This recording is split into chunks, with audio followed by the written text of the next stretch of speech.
증인, 네, 저 문건 증인이 작성했다고 했죠. 맞습니다. 거기 사망을 보면, 네. 사망이 아니에요. 제일 아래쪽을 보면 국가 비상 입법기구 관련 예산을 편성할 것이라는 내용이 있습니다. 네. 저 내용이 왜 필요했습니까? 예, 요것은 아까 잠깐 제가 언급을 하긴 했는데 요걸 작성하기 전에 대통령께서 평소에 하신 말씀이 떠올랐습니다. 그게 뭐냐면 다시 한번 말씀드리면 정부 여당에서 민생 관련한 입법 법안 그리고 경제 살리기 관련 법안 이런 것들을 비롯해 가지고 한 100여 건이 거대 야당에 막혀 가지고 이게 정지가 돼 있는 상태다.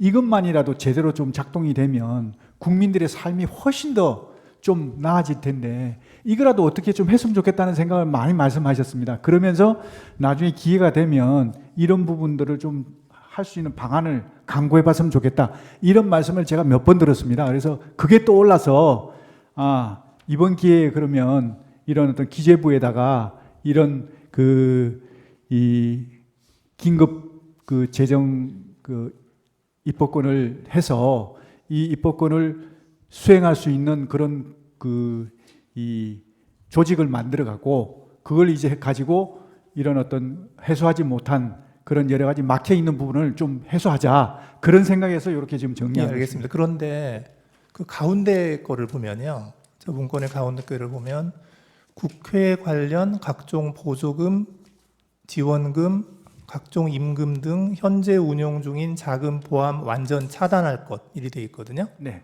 그런데 지금 증인이 말씀하시는 그런 입법을 하려면 결국 국회가 해야 되는데 입법은 국회가 하는 거니까 그런데 가운데 거는 왜 쓰셨어요? 저거는 국회를 정지시키겠다는 아닙니다. 뜻이에요. 이 국회 관련된 상황이 아니고 국회를 통해서 지원되는 단체가 있습니다. 그런 단체의 보조금, 지원금 이런 것들을 차단하라는 그런 뜻이죠. 예. 네.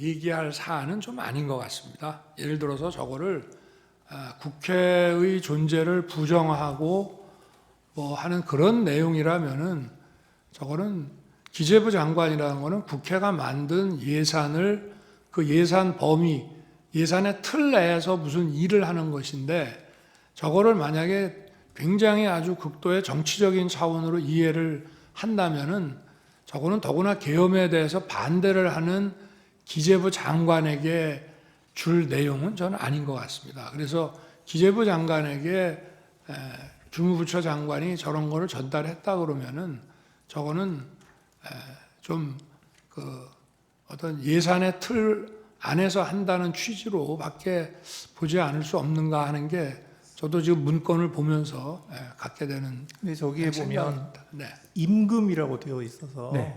월급 주지 말라는 그 뜻인데 임금은 아까 전에 잠깐 말씀드렸는데 임금비 이런 개념이 아니고 임금 중에 사실은 이게 불법 임금들이 많다고 얘기를 들었습니다. 그러니까 인원들을 뻥튀기 한다든지 또 없는 인원을 이렇게 해서 한다든지 이런 부정적으로 나가는 임금 이런 어떤 것들을 색출해서 차단해야 되겠다 이런 개념이었습니다. 이게 결국은 저런 거 아니겠습니까? 저 잠깐 네네. 잠깐만요.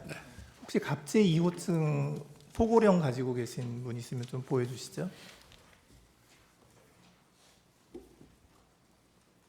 그 1항 좀 보여주시겠어요?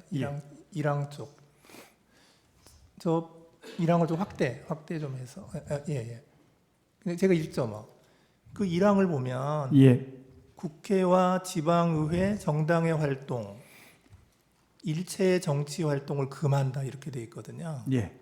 그래서 저 기획재정부 장관에게 준 그 갑제 29호증의 24의 기재 내용하고 이 포고령의 그 제 1항의 1항을 이렇게 종합해서 보면 결국은 가장 주된 목표가 그 입법기구인 국회의 기능을 정지시키겠다 하는 그런 의도가 있는 것으로 보이거든요.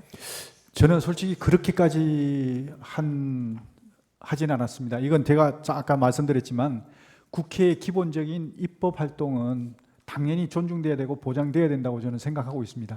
그렇기 때문에 다만 정치 활동은 이거는 여러 가지 그 정치 활동을 빙자해서 국가 체계를 문란하게 할 수 있으니까 이런 활동은 좀 어떻게 제한시킬 필요가 있다. 이런 판단에서 정리한 것이지 어떤 입법 활동까지 맡겠다 이런 것은 아니었다. 저는 그렇게 말씀드릴 수 있습니다.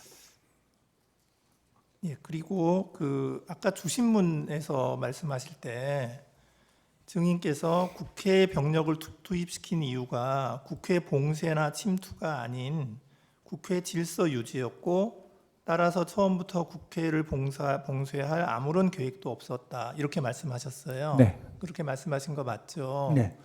그런데 실제로 보면 국회의장께서도 그 출입구로 못 들어가서 담을 넘어서 들어갔고, 그리고 일부 국회의원들께서는 그 차단한 병력들이 그 진출로를 열어주지 않아서 국회에 못 들어간 그런 경우도 있었거든요.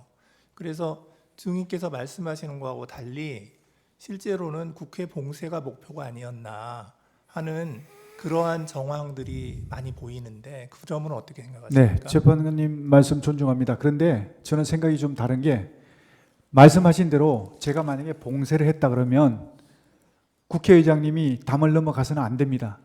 담을 넘어갈 수 없어야 맞는 겁니다. 봉쇄라는 개념 자체는요, 손에 손잡고 정말 울타리를 다 에워싸서 한 사람도 들여보내지 않는 것이 봉쇄입니다. 그런데 정말 많은 사람들이 담을 넘어갔다고 그러더라고요. 그건 봉쇄가 안 됐다는 겁니다. 출입구 위주로. 출입구는 왜 막았을까요? 그러니까 출입구 위주로 이제 출입을 통제한 것이죠. 그러니까 출입 통제라는 의미가 출입을 통제한다는 의미가 출입을 완전히 전면 금지한다는 의미가 아니고 출입 통제라는 의미에는 근데 국회의원들을 막았잖아요. 국회의원들 통과를 중간에 다 시켰지 않습니까? 저는 그렇게 알고 있는데.